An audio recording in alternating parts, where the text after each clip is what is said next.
Hello. In the late 1970s, I was living in South London, and I used to often make my way up to the National Gallery in Trafalgar Square.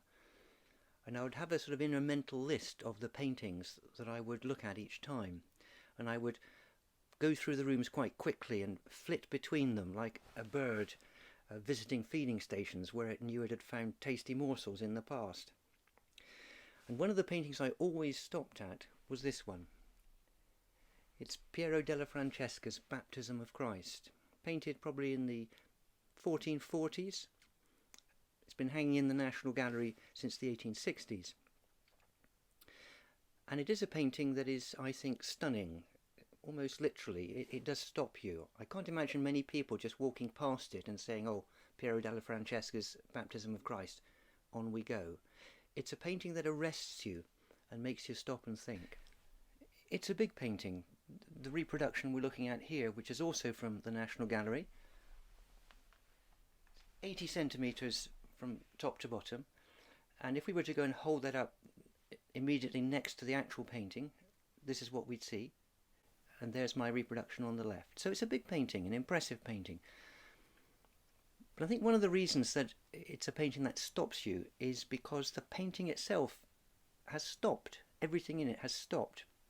It's a bit like, well, it's like what you're doing now. You're watching a film and you know that you can press the pause button and everything stops. But you also know that when you press the pause button or the play button again, it'll all start up again. Unless you've got the kind of computer that tends to get stuck.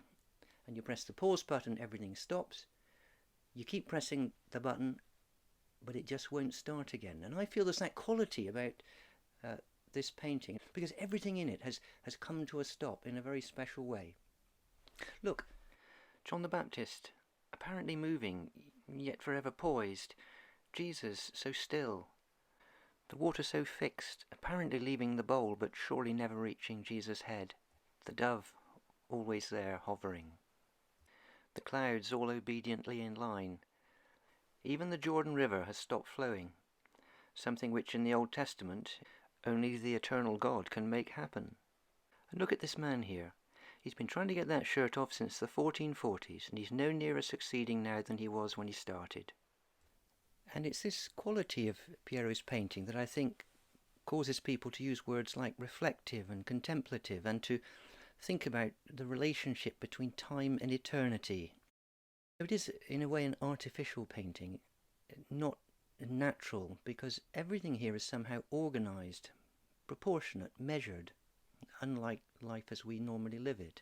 And that's because Piero the artist is also Piero the mathematician. He's capable of painting a painting like this and also writing a geometry textbook. And we can see that his mathematical qualities in the way that he paints this picture. A lot of strong verticals. The vertical line between Jesus' hands, face, the bowl, the dove. The very strong vertical over here. This tree, which is not just put anywhere, it's put so as to divide the painting into that particular relationship that's called the golden mean or the golden ratio. So there are a lot of verticals, horizontals, the way the dove, the cloud, the edges of this arch are all in one horizontal line. Circles too. If you half close your eyes, you can probably see a circle which goes down here, through underneath John the Baptist's arm, through Jesus' waist, and around to join the other side of the arch. So Piero is very much arranging things with a kind of mathematical mind and with an artist's skill with the brush. So it's a stunning painting and a clever painting, and no wonder people do love it. And I've always loved it, and yet in another sense, perhaps I didn't warm to it at first. You know, people describe this painting as calming and as peaceful. I actually, in some ways, found elements of it unsettling when I used to go and see it. I know that's a very personal response, and it's partly because I was at that time struggling, a bit like the chap trying to get out of the shirt, trying to extricate myself from a very literalistic kind of faith in which I'd been raised. So details in the painting that weren't accurate and true to the original story would have troubled me. What about these figures here? I knew that in the story there was a whole crowd that was present when John was baptizing, but there were just these three people, and I don't think I realised, first of all, they're not even people, they're angels, because here the angels' wings. And the countryside, of course, it's not the ancient Middle East, it is Tuscany. It's Piero's own home. The plants, Tuscan, the tree, a walnut tree, the hillsides, typical countryside around his home. Even the little town here might even be San Sepolcro, where Piero lived. And then there's Piero's Baptist. The artist has brilliantly caught the hesitancy of John, who's been preaching a baptism of repentance, how as individuals and the nation, the people have turned from God's ways and have invited judgment upon themselves. But Jesus isn't supposed to be part of that agenda, and yet he's insisted on being baptized. Piero's caught that hesitancy in John's step towards Jesus, but I'm sure I will have struggled with the sheer beauty of this portrayal. John's clothes may be rough, but is he the rough man who's just emerged from the Judean desert? Surely more like someone who's just come from the Royal School of Ballet. These are the sort of things I would have found difficult to accommodate within my over-tidy mind at that time. Now, there were some people that I don't think I saw at all the first few times I looked. They're here at the back. They're dressed in Greek clothing. Perhaps they're meant to be reminding us of something that was going on in the background, literally, at this time. Piero painted his painting at a time when there was a significant attempt at reconciliation between the Greek-speaking Eastern Church and the Latin West. And the discord between them had focused largely on the question of the understanding of God, particularly on questions about the Trinity. Now, if the question at issue is the nature of God, and particularly the Holy Trinity, what can this painting show us? Well, here obviously we've got God the Son in Christian thinking, God the Holy Spirit. So at the top we should find God the Father. Where is God to be found? Good question. There are paintings, of course, where you would find a depiction of God at the top. Is this painting supposed to be saying something to us about the hiddenness of God? In the book of Genesis, Adam and Eve hide behind the trees after their sinful fall in order not to see God and not to be seen by him. But there's also, of course, that tradition of the hidden God. And, of course, there was also the question as to whether God could or should be imaged or pictured at all. Was it right to try to picture God? And if so, how? Where do we look for God? I guess from a Christian perspective, this would be a reflection of the idea that the one that cannot be seen and known, perhaps not up here, we will need help, inspiration perhaps, but of course the Christian answer is we may do well to look lower down, closer to home. And that of course brings us to the person of Jesus. Before we look at Jesus, perhaps we should take another look at that person on the right, the person I was joking about earlier. Is he the next baptismal candidate, getting ready to be baptized after Jesus? Or is this Jesus himself a few moments ago, in the kind of sequencing we saw in our earlier video on the Magi? Perhaps here there's even a reference to the idea that Jesus, in the incarnation, in the embodying and enfleshing of God, has divested himself of his glory. If so, the baptism itself is another stage in that condescension, as Jesus shows a willingness to be numbered among the sinners, implicated with them, with us. If we could ask the artist, perhaps he'd say, it doesn't have to be either or, it could be both and. I've shown you the next baptismal candidate, but also the process that Jesus has gone through.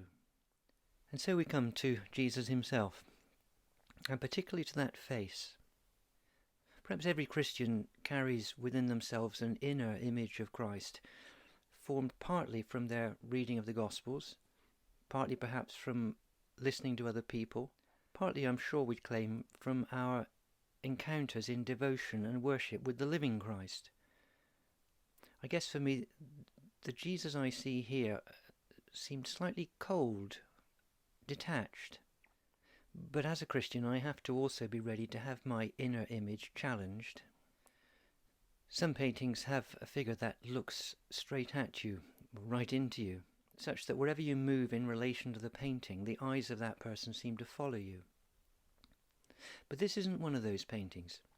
This Jesus isn't looking at you or me. He seems to be looking slightly down, or is it inward? Is he thinking? I know when I'm thinking I tend to look down so as to reduce the number of visual stimuli that might distract me. Is he perhaps listening? If so, what is he hearing?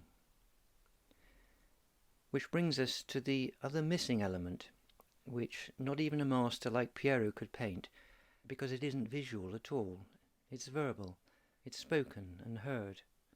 All the Gospel accounts of Jesus' baptism tell of a voice, how the heavens were opened and a voice from heaven spoke. In the Gospel of Mark, what happens and what is heard is described, as it were, from Jesus' own perspective. As he comes up from the water, he sees the Spirit descending like a dove, and he hears a heavenly voice which says, "You are my beloved Son. With you I am well pleased." We could stop here a long time, could we not, to think about the voices that we hear.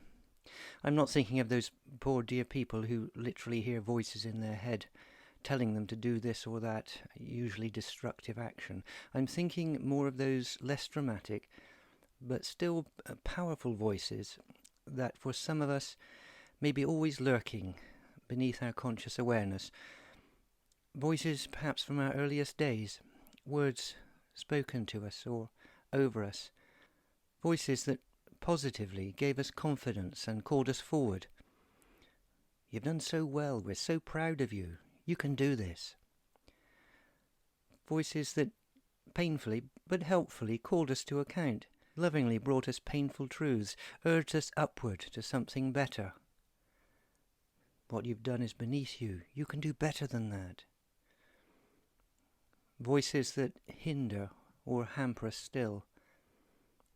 "Look at you, you're a disgrace, you'll never amount to much." Voices that we may say we no longer believe, but which nonetheless seem to rise up and down us whenever we try to rise and make a stand. "You are my beloved Son," says the voice to Jesus. "With you I am well pleased." Jesus will go out into his ministry able to have people call him Lord and Master, but also able to take the form of a servant and wash the dirty feet of his disciples. He'll be able to stand against the mighty and lovingly touch the lepers.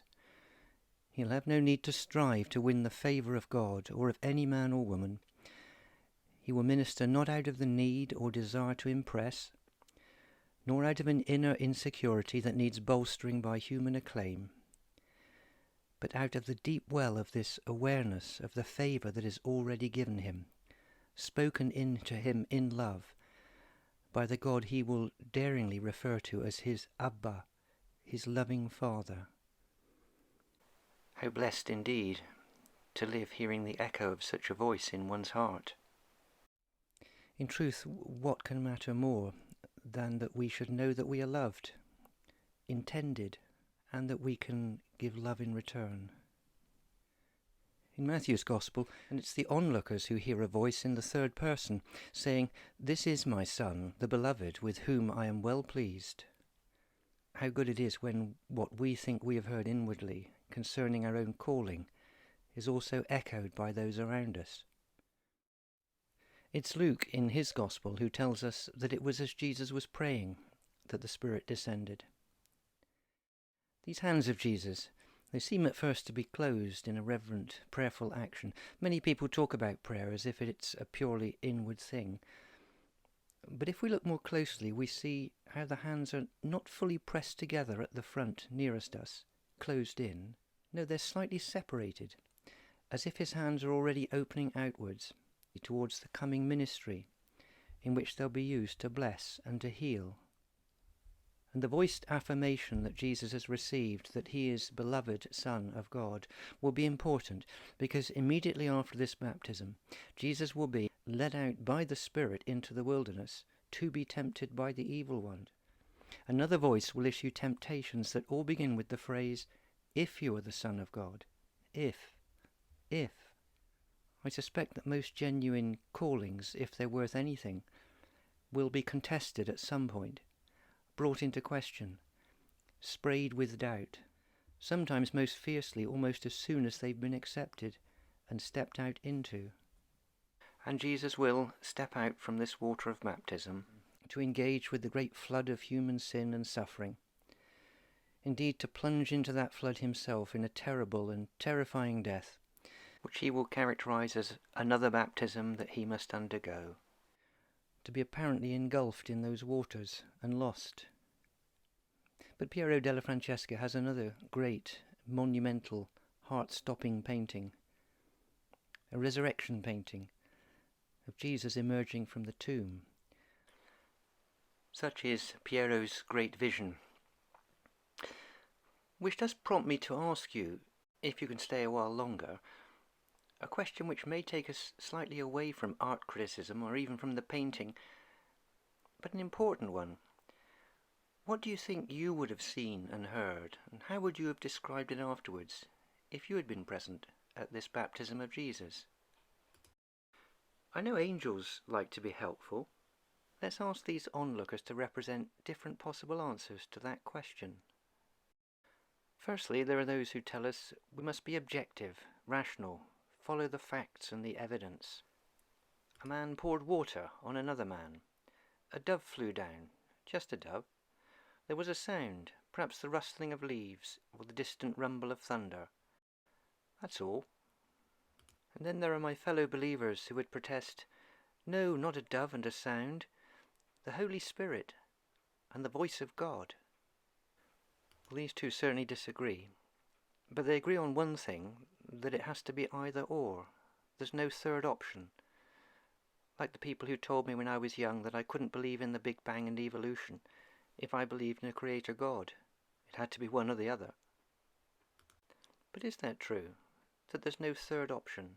That things have to be either or and can't be both and?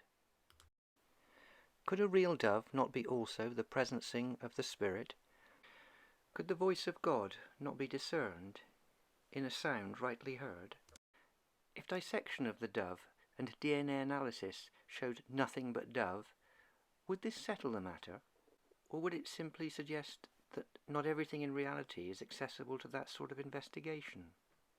Are we so sure we've got the measure of everything, that we're not just seeing a small part and not the whole of reality?